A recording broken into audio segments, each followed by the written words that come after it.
One of the members of the all-girl band in Kashmir that quit after online threats and a fatwa has told NDTV they've given up their music for the happiness of the people and respect the Grand Mufti.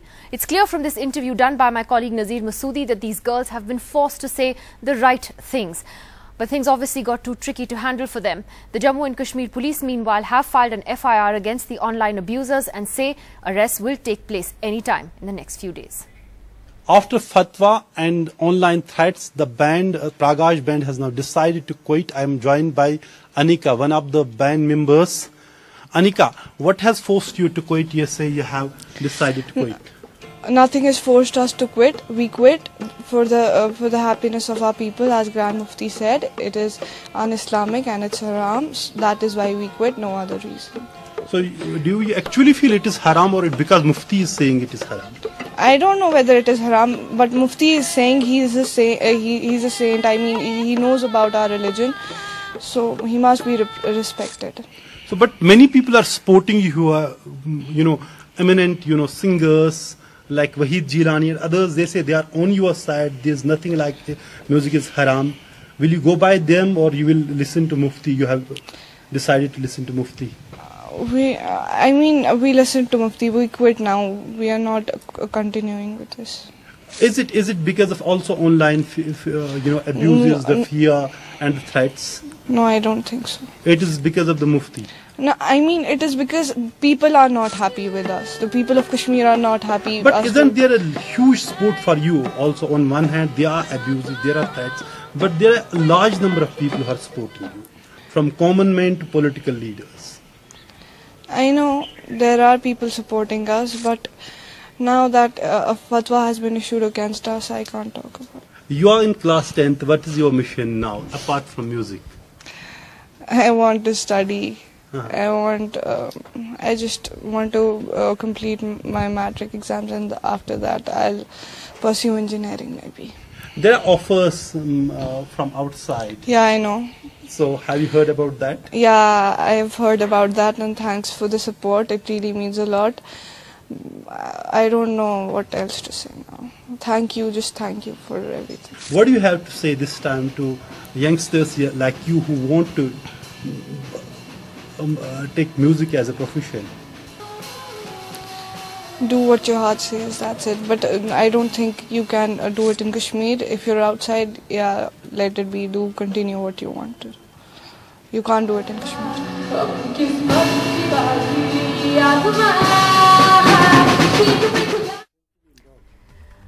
Well, we're talking about foolish fatwas tonight. Are Muslim leaders doing a disservice to the community? Are they raising... Okay, well, Mr. Kamal Farooqi has already objected to the title of this program, and we will come to you, Mr. Farooqi, shortly. Also with us tonight is Justice B.A. Khan, the former Chief Justice of the Jammu and Kashmir High Court. We have with us R.J. Safia, who's from Radio Mirchi here in Delhi. We have Ajad Habibullah, the chairperson of the National Minorities Commission. My colleague Muhammad Asim is with us tonight. He's a journalist and blogger here at NDTV. Also with us is Mr. Zafar Jalani of the All India Muslim Personal Law Board from Lucknow. I want to ask Justice Khan first. What is going on in Kashmir? This is not the Kashmir I know. I'm a Kashmiri too. We have a tradition of music. We have such a rich cultural tradition of music. Why is this happening? If you are talking of this incident, and nothing is going on so alarming as it's being projected to be. So for me it's a non-issue. I have said it already. And it's being hyped and played up disproportionately. There are many other issues which should be focused and which should engage the attention of the media as far as Kashmir is concerned. Now, as for the relevance of fatwa and not fatwa and singling out this incident, may I tell you, you know as much that the women's emancipation in Kashmir has been comparatively more anywhere as it is in Kashmir. For example, take our female literacy. You will see in every home you have a lady doctor, a lady engineer, a lady scientist, a lady agriculturist. They are joining the forces, they are going abroad. These people who are giving you the fatwas, their daughters, their girls are also abroad. So we are a modern society. But we should not be projected as if we are some kind of a Taliban there and we are Do stopping you a think the girl. media has blown it out of proportion? Very much, disproportionately. Not this only. Media is also discriminately projecting issues on Kashmir, and more so non-issues. Do you think this is the only human rights issue in Kashmir? Have you not seen, have you not come across this? NDTV earlier on used to cover very serious issues on Kashmir. Is this an issue which can be projected and well, you know, I think what's sad is that here is, young girls who are pursuing their passion of singing in a different form. No, where was the ban? Sure. For example, for me, I mean, but for them to have a fatwa issued against them, for them to get those kind of abusive online threats, I think someone needs to stand up for them and say that people have no right to threaten them and abuse them. And abuse was quite vicious, sir. It was very vicious. Let me explain. What is the worth of a fatwa in present day circumstances in Kashmir? I'm glad you said that. Yeah, may I tell you, it's irrelevant. Our new generation does not know who this gentleman Grand Mufti is. He wakes up after every 5 years and issues something which creates some kind of, for example, last time he said this Christian missionary should be thrown out of Kashmir, the man who had spread education in Kashmir, because he wanted to show his existence, his institution is getting irrelevant. And what was the binding force of that? Suppose it had any binding force, I be belonging to judiciary. Suppose it had any legal force, I belonging to judiciary would have approached any court to throw it out. Right. So you're saying it's obviously doesn't have legal sanction. It's a difference of opinion. See, this fatwa is an opinion. Right. And it should be treated as such. Wajahat Habibullah, then explain to us the anger over this Grand Mufti. Why have we misunderstood this? Have we misunderstood? You're misunderstanding it because you don't understand the meaning of the word fatwa. The fatwa is not a papal decree. It is not something that has now come out of the mouth of the Pope, and therefore nobody who is, if somebody disobeys that, he no longer remains a Muslim or something. And you see what I found very, the little TV snap that you showed, a 15-year-old girl, does she deserve that kind of questioning and harassment? To make so much out of it, to make so much publicity, to capitalize on this kind of thing, only to be able to show a particular community in a bad light, I think is rather objectionable. Is it that, or is it that I mean, let's give the media credit here for standing up for them, for making this an issue, so that the Jammu and Kashmir government has at least filed FIRs in these cases. They're going to go after the online abusers, and it wouldn't have happened if we hadn't raised this issue. I don't know that. The point is that there's one thing about the Grand Mufti, there's another point regarding the online abusers. So don't please confuse the two issues.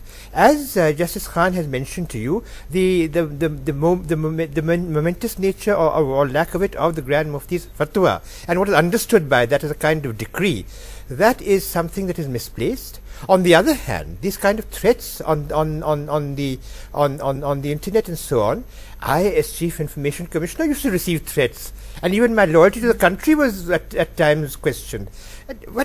But these are little children, these are little girls. You don't harass them in this way. But yes, if you say that because of these online threats you're rising to the occasion, that one can understand. I think that the question of harassment is actually misplaced, because I don't think we are harassing them. I think it's just very sad that clerics find time to express opinions on a young band. What have you just shown on your own channel? What? They want to talk. They want to talk. Of a little girl? They want to talk. No, nobody forced them to speak. Who is making heroes of these clerics? Why shouldn't they be? No, who is making? Why not? Because they have no relevance. Why not? I mean, they are young girls who represent a young generation in Kashmir that want to sing. It's a different style of music. Yeah. Safia, come in on that. I mean, is it the media to blame, or is it the so-called leaders who then end up, as Mr. Habibullah was saying, giving the community a bad name? No, I'm from the entertainment industry. Millions of people are listening to me on my show. They're not judging me by my gender or by my surname. So I don't know where this, this bracket of religious or irreligious comes into play. The second part that I want to say is the issues faced by Muslim women is around the world today are those faced by the majority of any woman.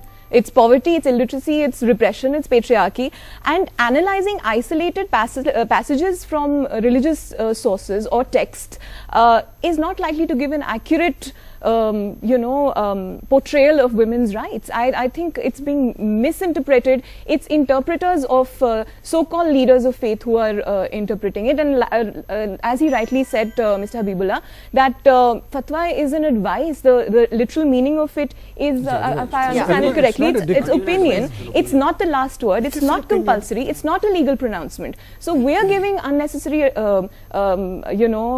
attention to this for sure. But yes, the second part of it is that there is an issue that needs to be addressed, which is that Islam comes under the scrutiny of everything which is gender biased, when I know, as I'm a proud Muslim, and it's gender sensitive. So those issues are not talked about. I think it's more of you think that then Islam gets misunderstood? Of course it does. Because of all of this. I'll take that to Mr. Farooqi. Mr. Farooqi, let me ask you a simple question. Okay, fine. A fatwa is a religious point, an opinion expressed by a cleric. But why should a cleric, whoever he may be, have an opinion on these three girls, three teenagers singing? It's very strange you are asking me why should, why not? But you see that they've quit because of that. They've quit. Allow me to say whatever. First of all, the very terminology which you start using, foolish fatwa, who has given you this authority to call it as a foolish fatwa? Means you are derogating the entire religious system. No, I'm not. No, that's what there are some fatwas. Why have you written foolish fatwa? Because there are some fatwas which are foolish. No, it is not foolish. For you it may be foolish. For me it is not foolish. Because it's an opinion. Television is un-Islamic. Listen, you are mixing up two things. No, I'm giving you a list. Hair dye is un-Islamic. Please allow me. Please allow me. I don't have a problem with the word foolish fatwa if you look at it in the context of the spate of fatwas that we've been going through. Please allow me. Please allow me. You have got two issues. One is the abuses, for which none of us will give any sanction to it, and anybody who is abusing, he should be taken to the task. Laws there, anybody who has done this, he would prosecute, and you should not have the banner that it is because of you. It is because of the system which Mr. Habibullah has provided for us. RTI and all those kind of things, he has provided. Anybody has got the right to ask for any kind of thing. So it is separate thing. They said this is an illegality which has happened, which should not happen. The other thing is the part of the fatwa. Fatwa, as very rightly the honorable former judge has said, it's an opinion, and every religion has got a right to tell its people what according to the religion is good or bad. This is for the people. If you start discussing the religious sentiments and religious dictates like this, then no religion will be spared. You go to Allahabad, you will be having 100 things which no other religion will be providing. You go to the Christianity, there will be things which not, and there will be fatwa about that. So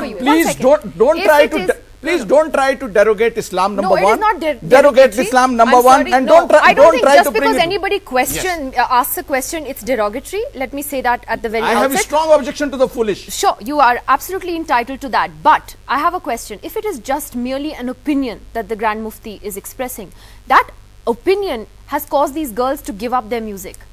That is up to them. So it's not. It's not up to them. They're being forced to do it. It's under pressure. It's layered. It's conditioning. It's a lot of things put together, Nidhi. It's not the fact that it's so unfortunate that these girls have stopped singing because of a certain opinion. That's just an advice. But that is more layered with this is galat, this is wrong, this is the way judgment of a human being by another human being is in itself contradictory to any faith. We are saying that I feel that another human being being judged by another human being is anyway contradictory. Asim is India's #1 news app just got even better.